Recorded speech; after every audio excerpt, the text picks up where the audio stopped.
Inilah suasana kemeriahan malam Lebaran dan takbiran di Camplong, Sampang, Jawa Timur. Namun suasana semarak tiba-tiba berubah menjadi kepanikan saat seorang remaja yang tengah menyalakan petasan tiba-tiba berteriak kesakitan. Ternyata ia menjadi korban ledakan petasan yang dipegangnya. Akibatnya, kelingkingnya putus dan ia segera dievakuasi ke rumah sakit untuk mendapat perawatan medis. Insiden ini pun viral di media sosial. Sementara di Tasikmalaya, Jawa Barat, seorang kakek berusia 50 tahun warga desa Setiawargi, Kecamatan Taman Sari, harus mendapat perawatan intensif di ruang IGD RSUD Dr. Soekarjo. Ia dirawat intensif akibat luka parah di bagian tangannya. Tangan kanan korban hancur akibat terkena ledakan petasan berukuran besar. Peristiwa ini terjadi saat ia akan membuang petasan sepulang dari musola. Namun naas, petasan meledak saat dipegangnya. Hingga kini korban masih menjalani perawatan di IGD RSUD Dr. Soekarjo karena luka yang dideritanya sangat parah.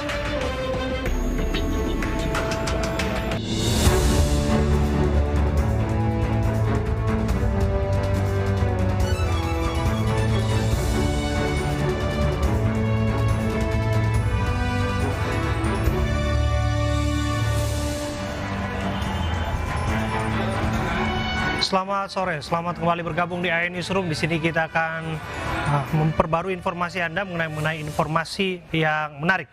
Dan pemirsa, kita awali AIA Newsroom pada malam hari ini bersama saya Abraham Silaban, yaitu dengan informasi tawuran antar pemuda terjadi di Kabupaten Flores Timur, Nusa Tenggara Timur. Ironisnya, tawuran ini terjadi setelah sholat Idul Fitri.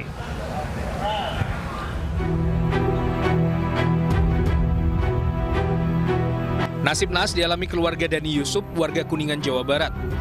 Saat dalam perjalanan untuk bersilaturahmi Lebaran, mobil yang ditumpanginya bersama keluarga tiba-tiba terbakar. Peristiwa terjadi saat mobil tengah melintas di wilayah Jalan Raya Baru, Bayuning, Kadugede, Kuningan, Jawa Barat. Sebelum terbakar, sempat terdengar ledakan dari ruang mesin yang disusul kepulan asap. Pengemudi dan penumpang segera keluar dan meminta pertolongan. Dengan bantuan tim damkar, kebakaran bisa ditangani dalam 30 menit. Diduga, kebakaran dipicu korsleting kabel audio mobil. Tidak ada korban jiwa, namun kerugian pemilik kendaraan diperkirakan mencapai puluhan juta rupiah. Sebuah mobil minibus tujuan Denpasar, Bali menabrak truk sampah di Jalan Raya Subakan, Karangasem, Bali. Akibatnya seorang penumpang terjepit di badan mobil. 4 personil Basarnas diterjunkan untuk mengevakuasi korban. Proses evakuasi berlangsung dramatis karena korban terjepit badan mobil dan membutuhkan waktu hampir setengah jam sebelum akhirnya korban bisa dikeluarkan. Selanjutnya, korban yang mengalami luka di bagian wajah dan kaki akibat pecahan kaca dan terjepit dievakuasi ke RSUD Karangasem. Petugas damkar sektor Tebet mengevakuasi jenazah wanita bernama Jubaidah, 42 tahun dari lantai 2 rumahnya di kawasan Setiabudi, Jakarta Selatan.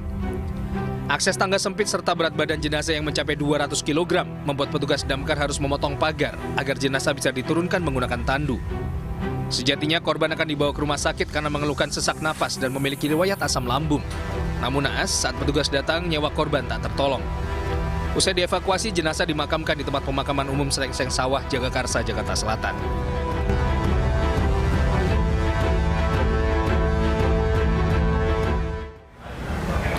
Kita ke informasi berikutnya, pemirsa. 2 pria ugal-ugalan sambil menggeber motornya di depan masjid saat warga akan sholat Id di Cianjur, Jawa Barat, viral di media sosial.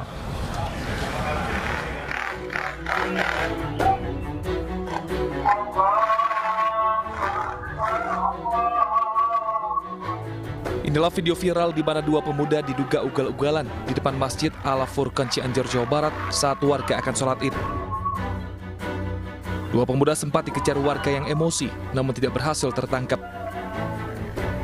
Aksi ini mendapat kecaman dari warganet.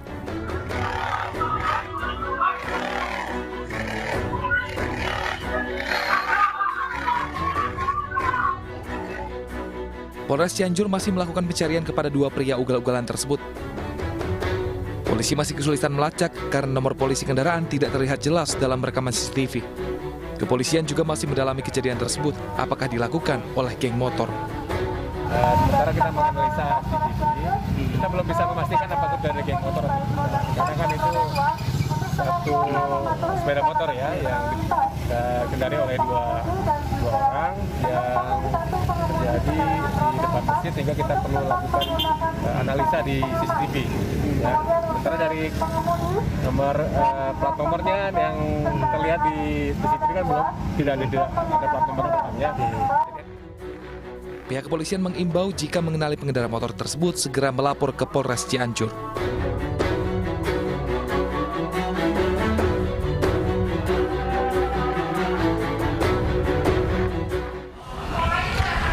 Ke informasi berikutnya, kerap berpura-pura sebagai polisi lalu lintas dan memeras pengendara sepeda motor. Seorang pria diamankan polisi. Barang bukti, STNK dan SIM turut diamankan.